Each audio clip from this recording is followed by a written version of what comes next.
تو تین طریقوں سے اللہ تعالیٰ، تین طریقے ایسے ہیں کہ انسان نماز کے ذریعے اللہ تعالیٰ کی مدد حاصل.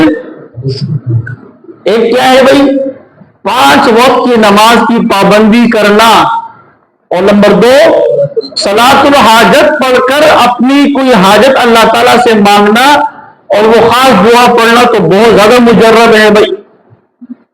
اسی طرح تیسرا، کوئی بھی نماز شروع کر دے غم کے موقع پہ تو اللہ تعالیٰ کی مدد متوجہ ہو جاتی ہے، غم میں کمی آتی ہے. تو چونکہ نماز میں یہ بھی خاصیت ہے کہ انسان نماز میں اور پھر خاص طور پر سجدے میں اللہ تعالیٰ کے سب سے زیادہ قریب ہوتا ہے. انسان سب سے زیادہ قریب ہوتا ہے تو اللہ تعالیٰ کی مدد حاصل کرنا آسان ہو جاتا ہے.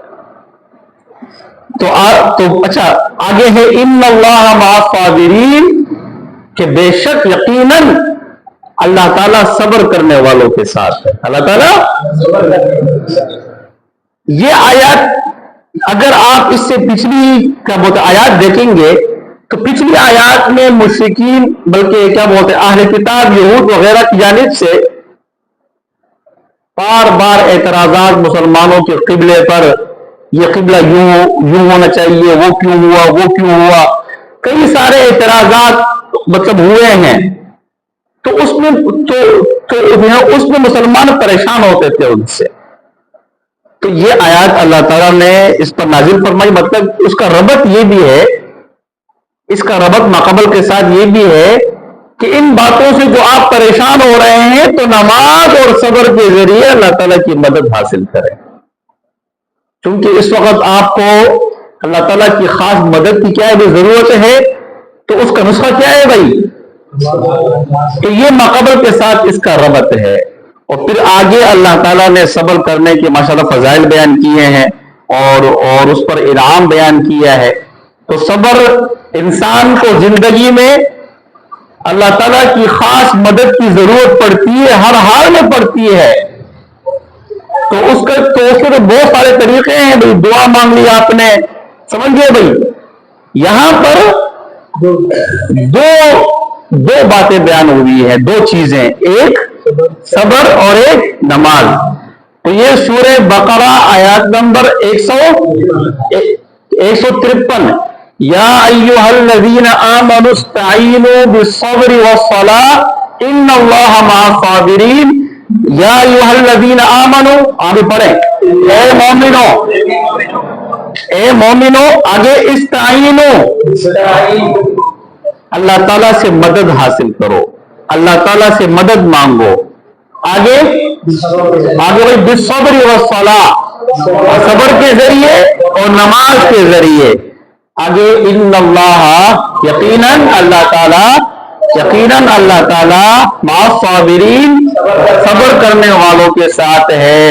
ان اللہ مع الصابرین، اللہ تعالیٰ صبر کرنے والوں کے ساتھ ہے.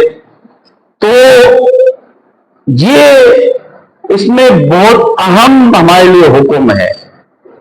یہ ایک آیت کافی ہے، پھر آگے بڑھیں. ایک آیت ہے بس، اگلی آیت بھی ہم پڑھ لیتے ہیں. چلیں آیت نمبر 172، آیت نمبر 172 سورہ بقرہ. یا ایھا الذین آمنوا کلوا من طیبات ما رزقناکم، اے مومنو کھاؤ من طیبات، ان حلال پاکیزہ چیزوں میں سے. آگے ما رزقناکم، جو ہم نے تم کو رزق کے طور پر دی ہیں. آگے ہے واشکروا للہ، اور اللہ تعالیٰ کا شکر ادا کرو. ان کنتم ایاہ تعبدون، اگر تم اللہ تعالیٰ ہی کی عبادت اور بندگی کرنے والے ہو. یا ایھا الذین آمنوا کلوا من طیبات ما رزقناکم، اے مومنو کھاؤ ان چیزوں میں سے، ان حلال اور پاکیزہ چیزوں میں سے جو ہم نے تمہیں رزق کے طور پر دی ہے. آگے ہے واشکروا للہ، اور اللہ تعالیٰ کا شکر ادا کرو. ان کنتم، اگر تم ایاہ تعبدون، اللہ تعالیٰ ہی کی عبادت اور بندگی کرنے والے ہوں۔ اس آیات میں اللہ تعالیٰ نے چند اہم باتیں ماشاءاللہ اس میں، ایک تو یہ کہ جیسے کہ مشرکین کا طریقہ تھا کہ وہ اپنی جانب سے کئی چیزوں کو حرام کر دیتے تھے کہ بھئی یہ جانور حرام ہے، یہ ہمارے فلاں بت کے نام پر ہے تو وہ بھی حرام ہے، اپنی طرف سے جانوروں کو اور اسی طرح مختلف چیزوں کو حرام کرتے رہتے تھے۔ تو ایک تو اس آیت میں اللہ تعالیٰ نے اس سے منع فرمایا کہ مشرکین کی طرح اپنی طرف سے کوئی بھی چیز حرام کرنے کی ضرورت نہیں ہے، اس سے بچنا چاہیے۔ حرام حلال کا اختیار صرف اللہ کے پاس ہے، حرام حلال کا اختیار صرف اللہ کے پاس ہے اور کسی کے پاس نہیں ہے۔ تو جو چیز اللہ نے حلال آپ کے لیے کر رکھی ہے اس کو کھاؤ، اس کو استعمال کرو، اور جو حرام اور جو چیزیں اللہ تعالیٰ نے حرام، ان کو اللہ نے حرام قرار دیا ہے، ان سے بچو۔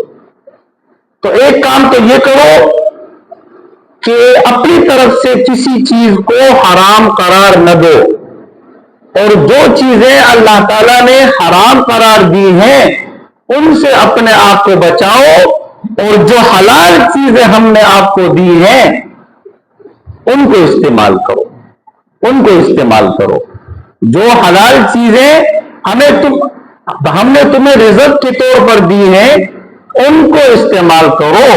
آگے فرمایا کہ وَاشْكُرُوا لِلَّهِ، اور اللہ تعالیٰ کا شکر ادا کرو۔ اللہ تعالیٰ کا دیکھیں، شکر کا ہمارے ہاں مفہوم جو رائج ہے وہ بہت مختصر ہے، محدود ہے، لیکن شکر جو کامل شکر ہے وہ چند باتوں سے مل کر بنتا ہے۔ پہلی بات کہ ہم دل و زبان سے اس بات کا اعتراف کریں کہ یہ ساری نعمتیں اللہ تعالیٰ کی جانب سے ہے۔ ہم دل و زبان سے اس بات کا اقرار کریں، اعتراف کریں کہ جو کچھ بھی ہمارے پاس نعمتیں ہیں وہ سب اللہ کی جانب سے ہے۔ یہ شکر کا حصہ ہے، شکر کا اعتراف۔ آنکھیں اللہ نے دی ہے، زبان اللہ نے، مال اللہ نے دیا ہے، کان اللہ نے دی ہے، بیوی بچوں کی نعمت اللہ تعالیٰ نے دی ہے، اچھے والدین اللہ تعالیٰ نے دی ہے، بھائی گھر دیا ہے، بائک دی ہے اللہ تعالیٰ نے، یہ سب اللہ تعالیٰ نے دی ہے مجھے۔ اعتراف اقرار کریں ہم تو بھائی شکر جو کامل شکر ہے وہ چند باتوں سے مل کر بنتا ہے۔ پہلی بات اس میں سے کیا ہے؟ اعتراف کرنا، کہ دل و زبان سے اس بات کا اعتراف کریں کہ جو کچھ بھی نعمتیں ہیں وہ اللہ تعالیٰ کی جانب سے ہے۔ اور دوسری بات کہ ہم زبان سے اس پر شکر ادا کریں، ہم زبان سے کوئی بھی الفاظ لے آئے، سمجھیں کہ بھئی اے اللہ تیرا لاکھ لاکھ شکر ہے، الحمدللہ کہہ دیں، سمجھے کوئی بھی الفاظ حمد شکر کے، یہ زبان سے اعتراف کرنا یہ بھی شکر کا حصہ ہے۔ تو بھئی زبان سے بھی شکر کرنا چاہیے، بار بار کرنا چاہیے۔ اور تیسری بات کہ جو نعمت اللہ نے دی ہے اس کو ہم ضائع نہ کریں، معمولی سی نعمت بھی ضائع نہ کریں۔ پورا کپ چائے پی لیا، آخر میں رہ گیا، چائے رہ گئی، چھوڑ دیے بھائی، اللہ تعالیٰ کی نعمتیں ضائع جا رہی ہے۔ بھائی پانی پی لیا، بھائی پورا گلاس بھر دیا پانی سے، آدھا پی لیا اور آدھا گرا دیا، ضائع تو نہیں کرو نا بھائی۔ اگر پورا گلاس اللہ تعالیٰ کی نعمت تھی تو کیا یہ آدھا گلاس نعمت نہیں ہے بھائی؟ کتنے لوگ پانی کو ترستے ہیں بھائی۔ تو نعمت ضائع نہ کریں، اتنا کھانا لے جتنا ہم کھا سکتے ہیں، اتنا کھانا لے جتنا ہم کھا سکتے ہیں، کوئی بھی نعمت ضائع نہ کریں۔ اسی طرح چوتھی چیز کہ اللہ تعالیٰ، یہاں دیکھیں، اللہ تعالیٰ کی نعمت کو اس کی نافرمانی میں استعمال نہ کریں، یہ شکر کا حصہ ہے۔ آنکھیں اللہ نے دی ہیں تو اس سے وہ چیز نہ دیکھیں کہ جو اللہ تعالیٰ نے جس سے منع کیا ہے، جس پہ اللہ تعالیٰ ناراض ہوتا ہے۔ مال اللہ نے دیا ہے